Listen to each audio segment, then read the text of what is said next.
So I'm a scuba diver. I've been scuba diving for many years now, and unfortunately, I've gone diving in sites where I've seen coral graveyards.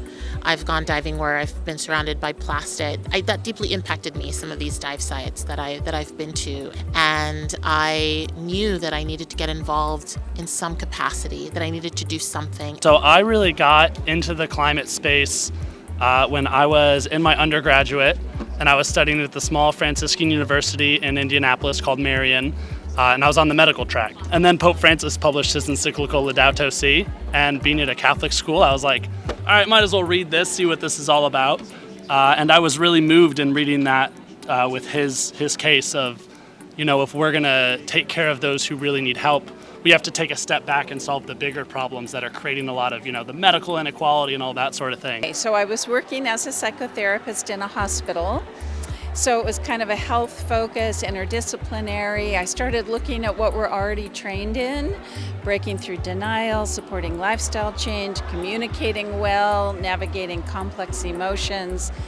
I'm like, this is such a fit, and yet no one at that point was really talking about it. I was working in higher education before I moved into conservation.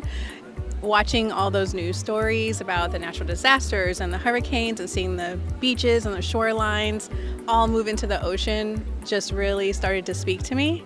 And so as I started thinking about my future, I really wanted to work somewhere and do work that cared about the people and the planet.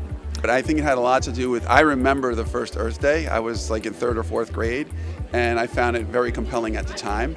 I also grew up in a house that was kind of in the country and had a lot of woods behind it that we would play in, but I could also walk to school, walk to the deli, walk to the library. And so I kind of grew up with the idea of loving nature and loving the convenience of being able to walk to things. And so it's just always been part of who I am. And then when I became a mayor, I got to really unleash some of that and take some of the grumbling I'd been doing and turning it into action.